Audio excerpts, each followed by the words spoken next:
Next is एक और सवाल। हालांकि बेटा अगेन ये वाला सवाल थ्योरी का ही सवाल है बेटा, मैंने क्लास में आपको अलग से इसकी थ्योरी सिखा रखी है सारी की सारी, और ये वाली थ्योरी मैंने आपको बता रखी है कि बेटा मिरर के केस में यू वी और फोकल लेंथ निकालना, लेंस के केस में यू वी और फोकल लेंथ निकालना, कैपेसिटर के सीरीज में सी इक्विवेलेंट निकालना, और रेजिस्टेंस के पैरेलल में आर इक्विवेलेंट निकालना। इनमें सब में एरर निकालने के लिए ये सारे का सारा बड़ा कॉन्सेप्ट है, और इस कॉन्सेप्ट पर बड़ा एनटीए सवाल पूछता है और अच्छा सवाल पूछता है, टफ सवाल पूछता है। दो रजिस्टर है बेटा R1 R2 ऐसे,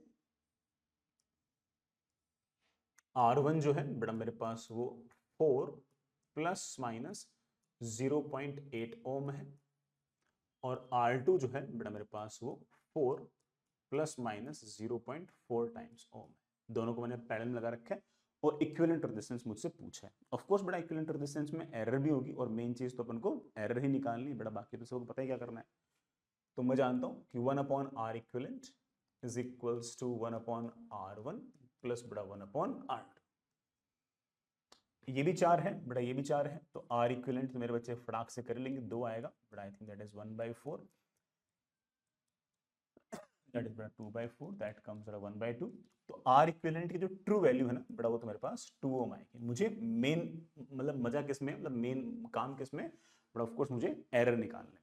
ऑब्वियस बात है बेटा, कोई बच्चा अगर एरर नहीं भी निकाल पा रहा तो वो इतना तो समझ गया कि ये वाला आंसर और ये वाला आंसर तो नहीं हो सकता, तो उसको पता है कि इन दोनों में से कोई ना कोई आंसर आना है। और अगर उसने 2 ऑप्शन अगर ओमिट कर दी बेटा, फिर तो तुक्का बनता है, मार सकता है। अगर उसे कुछ भी ना आता हो ना तो बेटा तुक्का मार सकता है। इस तरह के सवालों में एरर निकालने के लिए बेटा हमारा जो पॉलिनोमियल वाला एक्सप्रेशन था ना, वो तो काम आएगा नहीं, पावर लगाना वो तो काम आएगा नहीं, वैसे बड़ा पॉलिनोमियल फंक्शन है ही नहीं है। तो यहाँ पर आप यहीं पर डायरेक्ट डिफरेंशिएट कर दो। 1 अपॉन आर इक्विवेलेंट का डिफरेंशिएशन होगा माइनस 1 अपॉन आर इक्विवेलेंट का square into D R equivalent. 1 upon R1 का डिफरेंशिएशन होगा माइनस 1 अपॉन R1 का square into D R one. 1 upon R2 का डिफरेंशियल होगा 1 अपॉन R2 का स्क्वायर इंटू बेटा व्हाट डी आर टू। बेटा minus minus दोनों तरफ से कैंसिल, ये बेटा ऑफ कोर्स यहाँ पर स्क्वायर भी।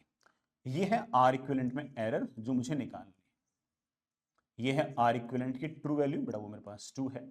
ये R1 में एरर बेटा, R1 में एरर है 0.8, R1 की बेटा ट्रू वैल्यू है बेटा 4। ये है R2 में एरर बेटा, R2 में एरर है 0.4 बेटा, R2 की ट्रू वैल्यू बेटा मेरे पास 0.4। आई थिंक बेटा नीचे तो 16 आ गया, ऊपर बेटा मेरे ख्याल से 1.2 आ गया, is equals to D R equivalent upon बेटा 4। बेटा 4 से बेटा 4 कैंसिल।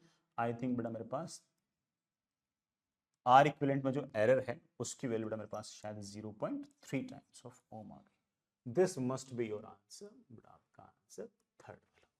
मैं फिर से बोल रहा हूँ बेटा, इस तरह का सवाल है ना, थोड़ी भाषा चेंज करके बेटा जगह जगह पूछ सकता है। एडवांस के अंदर यू में एरर दे रखा था, वी में एरर दे रखा था, और एफ में एरर पूछ रखा था। शायद जेई मेन में भी एक सवाल ऐसा था जिसमें लेंस के अंदर ऐसा सवाल था, वहां पर बड़ा एग्जैक्टली सेम थ्योरी एप्लीकेबल होगी, कि वहां पर बड़ा फॉर्मूला यही वाला है, जैसा फॉर्मूला बड़ा यहाँ पर है वैसे बड़ा फॉर्मूला आपके पास लेंस और मिरर वाले केस में भी तो है। 1/v plus 1/u equals to 1/f, या 1/v minus 1/u equals to 1/f। Error में बड़ा ऑफ कोर्स आप जानते हैं कि प्लस माइनस का फर्क नहीं पड़ता, फाइनल मैथमेटिकल एक्सप्रेशन आपके पास ऐसा ही बन के आता है। ठीक है,